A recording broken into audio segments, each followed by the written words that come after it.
everyone, welcome back to the channel once again. And after a very long time, we are going to study the new chapter, which is chapter 4 Heat. So, this is the fourth chapter of class 7th. And if you have not seen my videos and are new to the channel, then please subscribe to the channel. So, starting the video, fourth chapter heat and जैसे कि मैं अपने video में हरदम कहती हूँ, अगर आपके पास पेन और रफ़ कॉपी नहीं है, बुक नहीं है, तो सामने रख लीजिए, पढ़ने में ज़्यादा आसानी होगी। तो चलिए शुरू करते हैं। In chapter 3 you learn that woollen clothes are made from animal fibres. तो बोल रहे हैं कि क्या कहते हैं, चैप्टर 3 में आपने पढ़ा था कि जो क्लोथ्स होते हैं वो एनिमल फाइबर से बने होते हैं। You also know that cotton clothes are made from plant fibres. तो बोल रहा है कि जो वुलन क्लोथ्स होते हैं वो किससे बने होते हैं? एनिमल फाइबर से। और जो कॉटन क्लोथ्स होते हैं वो किससे बने होते हैं? प्लांट फाइबर से। We wear woollen clothes during winters when it is cold outside. तो जब बाहर ठंडी होती है, ठंड के मौसम में, तब हम वुलन क्लोथ्स पहनते हैं। और woollen clothes keep us warm. तो जो वुलन क्लोथ्स होते हैं वो हमको वार्म रखते हैं अंदर से। We prefer to wear light coloured cotton clothes when it is hot. और जब गर्मी होती है तब हम लाइट कलर के कॉटन क्लोथ्स पहनना पसंद करते हैं। These give us a feeling of coolness. तो वो क्लोथ्स जो होते हैं वो हमको कूलनेस की फीलिंग देते हैं। You might have wondered why particular types of clothes are suitable for particular season. तो बोल रहे हैं कि आप लोगों ने ये देखा होगा और सोचा होगा कि हरदम ऐसा क्यों होता है कि सीज़न बदलते ही हमारे कपड़े बदल जाते हैं। जैसे ठंडी हुई तो अलग कपड़े, गर्मी हुई तो अलग कपड़े। In winter you feel cold inside the house. तो ठंडी में क्या होता है कि जब हम अपने घर में होते हैं तो हमें घर के अंदर जो है रूम्स में ठंडी लगती है। If you come out in the sun you feel warm. और जैसे ही हम सन में आते हैं हमें वार्मथ महसूस होता है। In summer you feel hot even inside the house. और समर में तो घर के अंदर भी गर्मी लगती है। Do we know whether an object how do we know whether an object is hot और कोल्ड। तो कह रहे हैं कि कैसे हमको पता चलता है कि कोई ऑब्जेक्ट गर्म या ठंडा है। How do we find out how hot or cold an object is? In this chapter, we shall try to seek answers to some of these questions. तो बोल रहे हैं कि हम लोगों को कैसे पता चलता है कि कोई ऑब्जेक्ट गर्म या ठंडा है। तो हम उसे फील करते हैं, हम उसे अपने हाथ से फील करते हैं। और हाथ में जो हमारे सेंसरी ऑर्गन्स जो होते हैं, 5 सेंस ऑर्गन्स, उसमें से जो स्किन होती है वो हमें फील करने में हेल्प करती है। ठीक है, तो अगर बोल रहे हैं कि और कैसे पता चलेगा कोई चीज़ कितनी ठंडी है और कितनी कम ठंडी है, गर्म है कितनी गर्म है, तो इन सारे चीज़ों के आंसर्स जो हैं हमें आगे मिलने वाले हैं। Hot and cold. In our day to day life we come across a number of objects. तो डे टू डे लाइफ में हम बहुत ढेर सारे ऑब्जेक्ट्स के को देखते हैं हम लोग। ठीक है, सम ऑफ देम आर हॉट। तो यहाँ पे जो आपको टेबल दी हुई है इसमें बताना है कि आइसक्रीम जो है वो कोल्ड है या हॉट है, या स्पून जो अगर टी कप में पड़ा हुआ है वो हॉट होगा या कोल्ड होगा। ये सारी नॉर्मल सी चीज़ें हैं जो आप लोग खुद फिल कर सकते हैं। ठीक है, तो आगे बढ़ते हैं। And some of them are cold. Tea is hot and ice is cold. ये तो बहुत कॉमन सी चीज़ है कि जो टी होती है गर्म होती है, आइस होती है ठंडी होती है। List some of the objects you use commonly in table 4.1। तो 4.1 जो अभी टेबल नीचे गई उसमें आप लिस्ट कर सकते हैं। Mark these object as hot और कोल्ड, उसको मार्क कर दीजिए। Do not touch objects which are too hot. तो जो ऑब्जेक्ट्स जो हैं बहुत ज़्यादा हॉट हैं उनको ना छुएं। Be careful while handling a candle flame or a stove. Candle flame को अगर आप हैंडल करें या फिर स्टोव को तो बहुत ज़्यादा केयरफुल रहें। We see that some objects are cold while some of them are hot. कुछ ऑब्जेक्ट कोल्ड होते हैं, कुछ ऑब्जेक्ट हॉट होते हैं। You also know that some objects are hotter than other or other while some are colder than others. How do we decide that object is hotter than the other? We often do it by touching the objects. But is our sense of touch reliable? Let's find out. तो अब आगे हम पढ़ने वाले हैं कि जो हमारा जिस सेंस है हमारे टच करने का वो रिलायबल है या नहीं है। ठीक है, तो activity 4.1, take 3 small cubes containers, label them A, B, C. Put cold water in container A and hot water in container B. Mix some cold water and hot water in container C. Now dip your left hand in container A and right hand in container B. और क्या कहते हैं, after keeping the hand in 2 containers for 2 to 3 minutes, put both the hands simultaneously in container C. Do both the hands get the same feeling? तो बोल रहे हैं कि जो यहाँ पे कंटेनर रखे हुए हैं, ठीक है, तो इसने बोला है कि आप ए वाले कंटेनर में हॉट वाटर डालो, ए वाले में कोल्ड वाटर डालो, और जो ये है बी वाला उसमें आप डालो हॉट वाटर, ठीक है, इसमें कोल्ड और इसमें हॉट वाटर, और इसमें क्या डालना है, इसमें जो है दोनों का मिक्स डालना है, ठीक है। उसके बाद जब हम हॉट वाले को इसमें डालेंगे तो हमको इसमें जब डालेंगे हाथ तो हमको इसमें ठंडा महसूस होगा, लेकिन ये जो कोल्ड वाला इसमें डालेंगे वो थोड़ा सा गर्म महसूस होगा, तो ये जो हमको अंतर नज़र आएगा, ठीक है। डू बोथ द हैंड्स, बोल रहा है कि दोनों हाथों में सेम फीलिंग आई है, तो ऐसा नहीं है। My left hand tells me that the water in the mug C is hot, तो लेफ्ट हैंड ये बोल रहा है कि ये तो गर्म है, लेकिन राइट हैंड कह रहा है कि ये तो ठंडा है। What should I conclude? Boojho's, तो फिर बूजो कह रहा है कि मुझे तो कन्फ्यूजन हो रही है, फिर हम क्या करें? Boojho's confusion shows that we cannot always rely on our sense of touch to decide whether an object is hot or cold. तो बूजो का जो सेंस है, जैसे उसने कहा कि एक में तो ठंडा लग रहा है और एक में गर्म लग रहा है, तो ये बोल रहा है कि हम अपने सेंस ऑर्गन्स पर बिल्कुल भी रिलाई नहीं कर सकते हैं, क्योंकि किसी भी ऑब्जेक्ट को छू के नहीं बता सकते कि वो गर्म है या ठंडा है। Some time it may deceive, ठीक है। Then how do we find out how hot an object really is? तो हमें कैसे पता चलेगा कि कोई ऑब्जेक्ट कैसा है, मतलब असली में ठंडा है या फिर हमें ही लग रहा है, या क्योंकि हमने दूसरे में करा हुआ था? तो इसका आंसर हमें नीचे मिलने वाला है।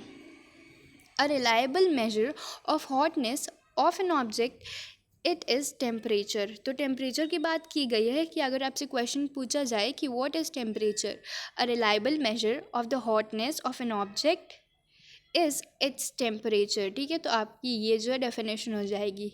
और अगर क्वेश्चन पूछा जाए कि व्हाट इज़ थर्मोमीटर, थर्मोमीटर क्या है, तो thermometer temperature is measured by a device called thermometer, ठीक है।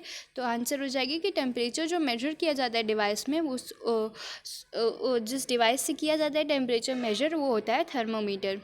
Measuring temperature, have you seen a thermometer? तो आप लोगों ने क्या थर्मोमीटर देखा है? रिकॉल दैट व्हेन यू और someone else in your family had fever, अगर आपके घर में किसी को फीवर होता है या आपको फीवर होता है, तो उस समय को याद करिए। The temperature was measured by a thermometer, तो उस समय पे जो टेम्परेचर मेजर किया जाता है वो थर्मोमीटर से किया जाता है। The thermometer that measures our body का temperature is called clinical thermometer. तो हमारे थर्मोमीटर को एक और नाम मिल गया है जो अभी आपको नहीं पता रहा होगा, कि जो थर्मोमीटर हमारी बॉडी टेम्परेचर को मेजर करने के लिए यूज़ किया जाता है वो कौन सा थर्मोमीटर होता है? Clinical thermometer. तो अगर क्वेश्चन पूछा जाए कि व्हाट इज़ क्लिनिकल थर्मोमीटर, तो आंसर होगा the thermometer that measures our body temperature is called clinical thermometer, ठीक है। फिर लिखा है hold the thermometer in your hand and examine it carefully. If you don't have a thermometer, request a friend to share it with you. A clinical thermometer looks like the one shown in figure 4.2। तो ये 4.2 में आपको ये thermometer दिखाया गया है कि असलियत में, जैसे कि रियल में थर्मोमीटर ऐसा दिखता है जो क्लिनिकल थर्मोमीटर होता है। इसमें छोटी छोटी नंबरिंग होती हैं, ठीक है, और इसके बीच में ये जो पैसेज दिया हुआ है इसमें मर्करी फ्लो करता है, और मर्करी हमें डिग्री सेल्सियस और डिग्री फ़ारेनहाइट में हमें टेम्परेचर बताता है, ठीक है। अ clinical thermometer consist of long narrow uniform glass tube, ठीक है। तो बोला है कि जो क्लिनिकल थर्मोमीटर होता है वो एक लॉन्ग और नैरो यूनिफॉर्म ग्लास ट्यूब होता है। तो ये देखो जैसे यहाँ पे दिया हुआ है, लॉन्ग और नैरो होता है। ये लॉन्ग भी है, नैरो मतलब पतला है, ठीक है, long narrow uniform glass tube, और ये पूरा यूनिफॉर्म जो है ग्लास ट्यूब है, ठीक है।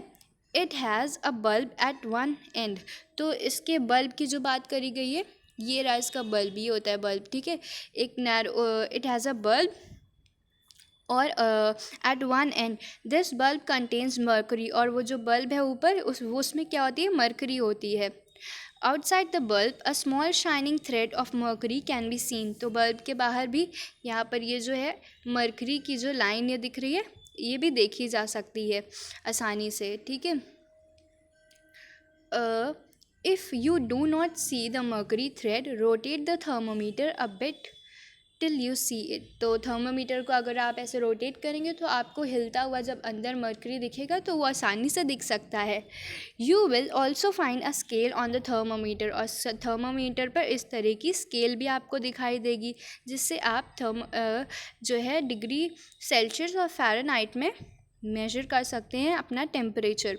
The scale we use it is the Celsius scale, तो जिस स्केल को हम यूज़ करते हैं वो डिग्री सेल्सियस होती है, डिग्री सेल्सियस से वो जो है रिप्रेजेंट करी जाती है, और सेल्सियस स्केल होती है वो, ठीक है। तो बूझो जो है, Boojho wondered which of the two scale shown in figure 4.2 he should read, तो बूझो कह रहा है कि जैसे 4.2 ये फिगर है, तो एक ऊपर की तरफ नंबरिंग दी हुई है और एक नीचे की तरफ दी हुई है, तो बूझो सोच रहा है कि मुझे नीचे वाली रीड करनी चाहिए जो 100 में है, या फिर ऊपर वाली रीड करनी चाहिए, मतलब नीचे वाली जो है 94 ऐसे दिया हुआ है, नहीं 100 में भी चला गया नंबर, तो फिर या फिर ऊपर वाली पढ़नी चाहिए जो 38 37 दिया हुआ है ऊपर, ऐसा वो यूज़ करनी चाहिए, तो बूझो ये सोच रहा है ना। तो Paheli told him that India has adopted the Celsius scale and we should read the scale and adopted the Celsius scale and we should read the scale, तो पहेली ने उसको क्या कहते हैं बताया कि इंडिया ने जो है वो सेल्सियस स्केल को अडॉप्ट किया है, इसलिए हम लोगों को सेल्सियस स्केल देखनी चाहिए। द अदर स्केल, जो दूसरी स्केल होती है वो 94 से 108 तक होती है, उसको कहते हैं फ़ारेनहाइट स्केल। क्या कहते हैं? फ़ारेनहाइट स्केल, ठीक है। फ़ारेनहाइट स्केल कहते हैं उसको, फ़ारेनहाइट स्केल, और ये पहले यूज़ करी जाती थी, अब नहीं यूज़ करते हैं। क्लिनिकल थर्मोमीटर जो होता है वो 35 डिग्री सेल्सियस से 42 डिग्री सेल्सियस तक होता है, 35 से 42 डिग्री सेल्सियस लिखना बहुत ज़्यादा ज़रूरी है, ठीक है, और 42 डिग्री सेल्सियस। आगे बढ़ते हैं, reading a thermometer. Let us learn how to read a thermometer. First, note that temperature difference indicates between the two bigger marks. तो जो क्या कहते हैं बोल रहा है कि नोट करो कि टेम्परेचर डिफरेंस होना चाहिए। Also note down the number of divisions between the marks. Suppose the bigger marks read 1 degree and there are 5 divisions between them, then the small divisions, तो मतलब रीड करने के लिए आपको बोल रहे हैं कि अगर 0.2 डिग्री सेल्सियस हो जाएगा, अगर वो 1/5 हो जाएगा उसका। वॉश द थर्मोमीटर, तो जब बोल रहे हैं कि अगर आपको थर्मोमीटर यूज़ करना है तो सबसे पहले आपको थर्मोमीटर को वॉश करना पड़ेगा, और उसके बाद उसके ऊपर एक एंटीसेप्टिक सोल्यूशन लगाना होगा। Hold it firmly and give it few jerks, तो थोड़ा ऐसे आप उसको जर्क्स दो, ऐसे हिलाओ जिससे वो जहाँ पे उसका सही टेम्परेचर हो वहाँ पे वो पहुँच जाए। The jerks will bring down the level of mercury, तो मर्करी का जो लेवल है वो नीचे आ जाएगा। इंश्योर दैट फॉल्स बिलो, और इंश्योर करो कि 35 डिग्री सेल्सियस के नीचे मर्करी जो है वो चली जाए। Now place the bulb of thermometer under your tongue, और अपनी जीभ के नीचे उसको रखो। After 1 minute take the thermometer out, 1 minute बाद उसको बाहर निकाल लो और नोट द रीडिंग, उसके बाद नोट द रीडिंग को नोट करो। This is your body temperature, और जो रीडिंग आएगी वो तुम्हारी बॉडी टेम्परेचर है। The temperature should always be stated with its unit degree Celsius, और जैसे मैंने बताया अगर आपको कोई भी टेम्परेचर लिख रहे हो तो उसमें डिग्री सेल्सियस लिखना ज़रूरी है। What did you record as your body temperature? तो बोल रहा है कि जो नॉर्मल बॉडी टेम्परेचर होता है, अगर आपसे क्वेश्चन पूछा जाए कि what is the normal body temperature, तो the normal body temperature of human body is 37 degree Celsius. Note that the temperature is stated with its unit, वही बात कही है कि अगर 37 लिख रहे हो तो डिग्री सेल्सियस लिखना बिल्कुल भी मत भूलो, ठीक है। Paheli measured her body temperature. She got worried as it was not exactly 37 degrees Celsius. तो जब पहेली ने उसने अपने थर्मोमीटर में चेक किया तो उसको 37 डिग्री सेल्सियस पूरा एग्जैक्ट नहीं आया, कम या ज़्यादा हो गया होगा. ना लेट्स ट्राई टू अश्योर पहेली that there is nothing wrong with her. तो अब चलो आगे पढ़ के बताते हैं पहेली को कि इसमें कोई दिक्कत नहीं है, कि तुम्हारा 37 ही आना चाहिए normal body temperature. Measure the body temperature of some of your friends. अपने फ्रेंड्स का जो है बॉडी टेम्परेचर मेजर करो, ठीक है. उसके बाद क्लिनिकल थर्मोमीटर से रिकॉर्ड योर ऑब्जर्वेशन 4.2 टेबल में रिकॉर्ड कर लो. Is the body temperature of every person 37 degree Celsius. तो सबका 37 डिग्री सेल्सियस है कि नहीं. The temperature of every person may not be 37 degree Celsius. तो सबका 37 डिग्री सेल्सियस होना जो है वो ज़रूरी नहीं है. किसी का ऊपर, किसी का नीचे, किसी का होगा, लेकिन ऊपर नीचे भी हो सकता है. It could be slightly higher or slightly lower. Actually what we call normal body temperature is the average body temperature of a large number of healthy persons. तो बहुत ढेर सारे जब हेल्दी पर्सनस का एवरेज निकाला जाता है तो 37 डिग्री सेल्सियस आता है. उसी को हम एवरेज बॉडी टेम्परेचर ले लिया गया है जो 37 डिग्री सेल्सियस है. इसलिए अगर आपका थोड़ा सा भी 37 के आसपास आ रहा है तो इट इज़ लाइक ओके, ठीक है. The clinical thermometer is design to measure the temperature of human body only. तो जो क्लिनिकल थर्मोमीटर होता है वो सिर्फ और सिर्फ ह्यूमन बॉडी का टेम्परेचर के लिए होता है. The temperature of human body normally does not goes below 35 degree Celsius और अबव 42 डिग्री सेल्सियस. तो जो ह्यूमन बॉडी का टेम्परेचर है 35 और 42 डिग्री सेल्सियस के बीच ही रहता है, ठीक है. इससे ज़्यादा ये ऊपर नहीं होता है, नॉर्मली इसके बीच ही रहता है. What is the reason?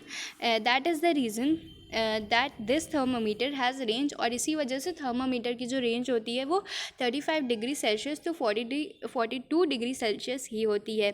बूजो got naughty idea. He wanted to measure the temperature of hot milk using a clinical thermometer. Paheli stopped him from doing so. तो पहेली ने जो है वो बूजो को मना कर दिया. बूजो चाहता था कि वो दूध गरम था, वो चाहता था कि वो क्लिनिकल थर्मोमीटर से दूध का टेम्परेचर ले ले, या फिर ठंडा भी हो उसका कोई फ़र्क नहीं पड़ता है. लेकिन जो क्लिनिकल थर्मोमीटर होता है वो सिर्फ और सिर्फ ह्यूमन बॉडी के लिए होता है. तो नीचे जैसे क्वेश्चन दिया हुआ है कि do not use a clinical thermometer for measuring the temperature of any object other than the human body. Also avoid keeping the thermometer